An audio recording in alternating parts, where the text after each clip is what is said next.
ప్రపంచంలో ఏ మూల ఏ క్షణం ఏం జరుగుతుందో వేగంగా తెలుసుకోవడానికి తొలి వెలుగు వాట్సాప్ ఛానల్ని ఫాలో చేయండి. ప్రతిష్టాత్మకంగా సాగిన శాసన మండలి ఎన్నికల్లో బీజేపీ విజయబావుట ఎగరేసింది. అభ్యర్థుల ప్రకటన నుంచి ప్రచార పర్వం వరకు దూకుడుగా వెళ్తున్నటువంటి బీజేపీ మొత్తం 3 ఎమ్మెల్సీ స్థానాల్లో 2 ఎమ్మెల్సీ స్థానాలు అయితే కైవసం చేసుకుంది. ప్రస్తుతం ఈ అంశానికి సంబంధించి సిర్పూర్ ఎమ్మెల్యే పాల్వాయి హరీష్ మనతో ఉన్నారు. ఆయనతో అడిగి పూర్తి విషయాలు తెలుసుకునే ప్రయత్నం చేద్దాం. చాలా ఉత్కంఠగా సాగినటువంటి ఎన్నికల ప్రక్రియ ఈసారి 3 ఎమ్మెల్సీ స్థానాల్లో చాలా ఉత్కంఠ కొనసాగింది. ప్రధానంగా అంజిరెడ్డి విజయం మాత్రం పూర్తిగా రాష్ట్ర వ్యాప్తంగా అందరినీ కూడా ఆకట్టుకుందని చెప్పుకోవాలి. సో మొదటి నుంచి బీజేపీ ఎటువంటి వ్యూహంతో వెళ్ళింది? 2 ఎమ్మెల్సీ స్థానాలు కూడా చాలా కీలకమైనటువంటి స్థానాలు, ఒకటి గ్రాడ్యుయేట్, మరోవైపు టీచర్ ఎమ్మెల్సీ. ఈ 2 స్థానాలు కైవసం చేసుకోవడం పట్ల మీ పార్టీ శ్రేణుల వెనుక శ్రమ ఎలా ఉంటుంది? అటు అధిష్టానం యొక్క వ్యూహాలు ఎలా ఫలించాయి అనుకుంటున్నారు? ముందు నుంచి భారతీయ జనతా పార్టీ నమ్మే సిద్ధాంతం సంఘటనమే శక్తి. ఆర్గనైజేషన్లో మనకు బలం ఉంది అనే విషయాన్ని మేము గుర్తించి మొత్తం ఓటర్లని 25 డివైడెడ్ బై 25గా డివైడ్ చేసి ఒక్కొక్క గ్రూపింగ్ 25 మెంబర్స్ తోటి ఒక్కొక్క గ్రూప్ తయారు చేయడం జరిగింది. వాళ్ళకి ఒక్కొక్కరికి ఇన్ఛార్జ్ పెట్టాం. ప్రతి ఓటర్ని కలిసే ప్రయత్నం చేశాం. అటు ఉపాధ్యాయ ఓటర్లు కానివ్వండి, ఇటు పట్టభద్రుల ఓటర్లు కానివ్వండి, చాలా బ్రహ్మాండంగా ప్రచారం చేసి కార్యకర్తలు బాగా కష్టపడ్డారు. ఈ విజయం, ఈ 2 ఎమ్మెల్సీల విజయం ఉత్తర తెలంగాణలో ఆదిలాబాద్, నిజామాబాదు, మెదక్ మరియు కరీంనగర్ 4 ఉమ్మడి జిల్లాలు 42 అసెంబ్లీ నియోజకవర్గాల్లో ఏదైతే ఎమ్మెల్సీ సీట్లు 2 గెలిచామో ఈ విజయం కార్యకర్తల కష్టానికి అంకితం. ఈ విజయం తాత్కాలికమే, కేవలం కొమ్మక్కు రాజకీయాలతోటే ఈరోజు బీజేపీ 2 స్థానాలు కైవసం చేసుకుందని కాంగ్రెస్ ఆరోపిస్తుంది. మీరేం చెప్తారు? అబద్ధం అండి. ఎక్కడా కుమ్మక్కు రాజకీయాలకు అవకాశమే లేదు. బీఆర్ఎస్ ఉత్తర తెలంగాణలో ప్రత్యేకించి పట్టభద్రుల నియోజకవర్గంలో ఒక ఇండిపెండెంట్ క్యాండిడేట్కి సపోర్ట్ చేసింది. వాళ్ళ రాష్ట్ర స్థాయి నాయకులు ప్రతి ఒక్కరికి వాళ్ళ ఎమ్మెల్యేలకి, వాళ్ళ మాజీ ఎమ్మెల్యేలకి, ఇన్ఛార్జీలకి, వాళ్ళ నాయకులకు అందరికి ఫోన్లు చేసి ఆ ఇండిపెండెంట్ క్యాండిడేట్కి సపోర్ట్ చేయించారు. ఇక్కడ ఒంటరిగా పోటీ చేసింది భారతీయ జనతా పార్టీ. కాబట్టి ఇది మొత్తానికి ఏందనంటే ఈ ముఖ్యమంత్రి గారు, ఆయన మంత్రివర్గ సహచరులు, ఇక్కడ ఉన్న ఎమ్మెల్యేలు వీళ్ళందరూ కలిసి కూడా ఎంత కుట్ర పన్నినా కూడా మన క్యాండిడేటు ఏదైతే అంజిరెడ్డి గారు గెలుపు ఏదైతే ఉందో దాన్ని అడ్డుకోలేకపోయారు. ఇది పూర్తిగా కార్యకర్తల విజయమే. అయోధ్య రామ మందిర నిర్మాణం, ఆ తర్వాత కుంభమేళ, ఈ 2 అంశాలు మీ పార్టీకి ఎక్కువగా కలిసి వచ్చాయనే అంశంపై పెద్ద ఎత్తున ప్రచారం జరుగుతుంది. సో ఈ 2 కుంభమేళ నిర్వహణ తర్వాత కూడా గతంలో ఊహించిన విధంగా తెలంగాణ నుంచి ఎక్కువగా కుంభమేళకు వెళ్ళడం, అయోధ్య రామ మందిర నిర్మాణం తర్వాత మీ పార్టీ శ్రేణులు ఎక్కువగా ఇక్కడ ఉచితంగా ట్రైన్లు వేయడం కావచ్చు, బస్సులు వేయడం, ఈ అంతా కూడా ఒక మతానికి సంబంధించినటువంటి అంశంతో కొంత బీజేపీ చాలా వ్యూహాత్మకంగా వ్యవహరిస్తుందన్న అంచనాలు కూడా నిపుణులు చెప్తున్నారు. దీనికి సంబంధించి మీరేం చెప్తారు? సనాతన హైందవ ధర్మ పరిరక్షణలో భారతీయ జనతా పార్టీ ఎప్పుడూ ముందే ఉంది. దాంట్లో దాపరికమే లేదు, దాంట్లో దోబుచ్చులాటకు ఆస్కారమే లేదు. కాబట్టి అయోధ్య రామ మందిర చిరకాల స్వప్నం ఏదైతే ఉందో 500 సంవత్సరాల తర్వాత అది సఫలీకృతమైంది. ఇవాళ మోదీజీ ప్రధానిగా ఉండగా ఇవాళ ఈ సమస్యకు పరిష్కారం దొరికింది. సరే, సుప్రీంకోర్టు కూడా దానికి అనుకూలంగా తీర్పు ఇవ్వడంతో ఇంకా సునాయాసమైంది. అదొక్కటే కాకుండా ఇవాళ కుంభమేళాలో 66 కోట్ల మంది, అంటే భారతదేశంలో 120 నుంచి 130 కోట్ల హిందువులు ఉన్నారనుకుంటే అందులో సగం మంది కుంభమేళాకి అటెండ్ అయ్యారు. అంత పెద్ద స్థాయిలో ప్రపంచంలో ఎక్కడ కూడా ఒక గ్యాదరింగ్ జరిగి ఉండదు.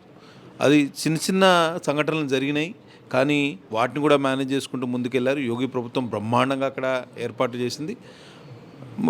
ఇది చాలామంది హిందువులకు ఒక మనోభావాలతో కూడిన అంశం. ఇది 2 అంశాల్లో కూడా మేము ముందున్నాము. తప్పకుండా హిందూ సమాజం, సనాతన హైందవ ధర్మాన్ని ఆచరించే ప్రజలు ఎవరైతే ఉన్నారో వాళ్ళు మాకు అండగా నిలిచారు. ఒకవైపు గ్రాడ్యుయేట్లు, మరోవైపు ఉపాధ్యాయులు, మీకే ఎక్కువగా మద్దతు పలికినటువంటి సందర్భం ప్రస్తుతం ఎన్నికల ప్రక్రియలో కనిపించింది. సో రాబోయే ఎన్నికలకు ఇది ఒక తార్కాణంగా భావించవచ్చా? రాబోయే ఎన్నికల్లో బీజేపీ క్లీన్ స్వీప్ చేయబోతుంది, తెలంగాణని కైవసం చేసుకోబోతుంది అంటే ఏం చెప్తారు సార్? పూర్తిగా ఈ ఎన్నికలతో మేధావి వర్గం, ఉపాధ్యాయులు, నిరుద్యోగులు, పట్టభద్రులు, తర్వాత ఉద్యోగులు, ప్రైవేట్ ఉద్యోగులు అందరూ కూడా మాకు మద్దతు తెలిపారనేది ఈ అంశంతో రూఢి అయింది. కాబట్టి దీన్ని బేస్ చేసుకొని భవిష్యత్తులో పార్టీ నిర్మాణంలో కానివ్వండి, ఈ పార్టీని నెక్స్ట్ లెవెల్కి తీసుకురావడం, అధికారం వైపు తీసుకురావడం, భారతీయ జనతా పార్టీయే ప్రత్యామ్నాయం. తెలంగాణ రాష్ట్రం ఇవాళ ఎదుర్కొంటున్న సమస్యల పరిష్కారం కోసం కేవలం డబుల్ ఇంజన్ సర్కారుతోటే ఈ సమస్యల పరిష్కారం అవుతాయనే విషయాన్ని ప్రజల మనసుల్లో, వాళ్ళ మైండ్లో చొప్పించే కార్యక్రమం రాబోయే 2-3 సంవత్సరాల పాటు చేస్తాం. తప్పకుండా అధికారం దిశగా పార్టీ ముందుకెళ్తుంది. ఇప్పటికే రాష్ట్రంలో పార్లమెంట్ ఎన్నికల తర్వాత 37% ఓటు బ్యాంకుతో ఓట్ షేర్తో భారతీయ జనతా పార్టీ ప్రధాన ప్రతిపక్షంగా ఎదిగింది. నెక్స్ట్ లెవెల్ టార్గెట్ ఈజ్ అధికారమే. డబుల్ ఇంజన్ సర్కార్ ఏర్పాటు చేస్తాం. కేంద్రంలో మేమే ఉన్నాం, రాష్ట్రంలో మేమే వస్తాం. ఈ తెలంగాణ రాష్ట్రం ఏదైతే అప్పుల ఊబిలో కూరుకుపోయిందో దీన్ని ఒడ్డుకు చేర్చడానికి ఇవాళ కాంగ్రెస్ ప్రభుత్వం చేస్తున్న అవినీతి కార్యకలాపాలు కానివ్వండి, ఇవాళ మోదీజీ 11 సంవత్సరాలుగా ప్రధానమంత్రిగా ఉండి ఎక్కడ ఒక మచ్చలేని నాయకుడు ఆయన, ఎక్కడ అవినీతి ఆరోపణ లేదు. వీళ్ళు 16 నెలలైంది అధికారంలోకి వచ్చి ఇక్కడ మీ జిల్లాలో ఉన్న 3 మంత్రుల మీద లక్షలాదిగా వాళ్ళ ఆరోపణలు. కాబట్టి ఈ అవినీతి పాపమంకెల నుంచి లేకపోతే ఈ అప్పుల ఊబి నుంచి రాష్ట్రాన్ని ఒడ్డెక్కించాలంటే కేవలం డబుల్ ఇంజన్ సర్కారే శరణి. మీరు చెబుతున్నట్టుగా అంటే పన్నా ప్రముఖుల వ్యవస్థ కావచ్చు, శక్తి కేంద్ర ఇన్ఛార్జీల వ్యవస్థను మేము అక్కడ ఏర్పాటు చేసుకున్నాం, ప్రతి 25 ఓటర్లకి ఒక ప్రముఖని వేసుకున్నామని చెప్తున్నారు. కానీ ఎందుకు ఖమ్మం, నల్గొండ, వరంగల్లో ఆ స్ట్రాటజీ ఫలించలేదు? ఇక్కడ బీజేపీ ఓటమికి గల కారణాలంటే ఏం చెప్తారు? ఇక్కడ ఉపాధ్యాయ సంఘాలు చాలా బలంగా ఉన్నాయండి. ఉపాధ్యాయ సంఘాలు వాళ్ళు యూజువల్గా ఉపాధ్యాయులు ఏంటంటే వాళ్ళు వాళ్ళ సర్కిల్ నుంచి పవర్ని బయటికి పోనివ్వరు. ఇక్కడ కొంచెం సమస్య ఏముండిందంటే వాళ్ళందరినీ ఒక్కతాటి మీద నడిపించడంలో మేము కొంత ఇక్కడ మేము ఇంకా స్ట్రాటజిక్గా ప్లే చేయాల్సింది.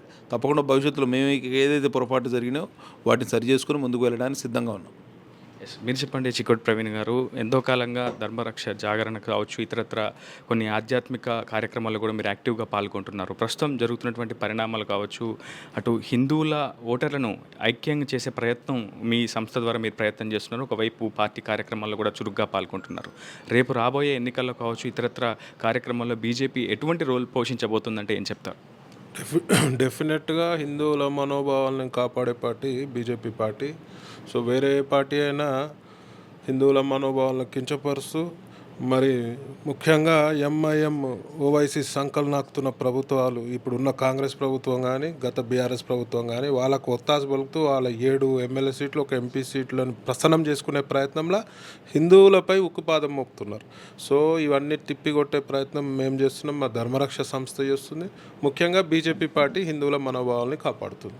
సో ఇది తెలంగాణలో ఆల్రెడీ హిందుత్వం పెరుగుతున్నది. హిందువులపై జరిగే దాడిని ప్రజలందరూ కూడా హిందూ సోదరులు గమనిస్తున్నారు. దానికి జవాబు మీ ఎమ్మెల్సీ ఎలక్షన్లో కూడా డెఫినెట్గా హిందుత్వం అనేది ఒక మేజర్ పాత్ర పోషించింది.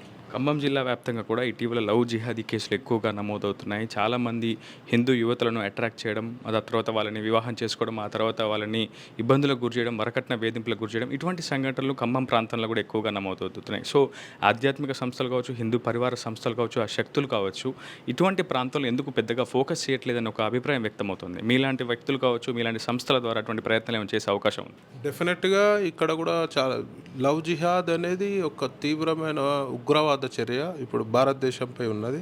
ముఖ్యంగా హిందూ సోదరులపై దారుణమైన అఘాయిత్యాలకు పాల్పడుతున్నారు రకరకాలుగా.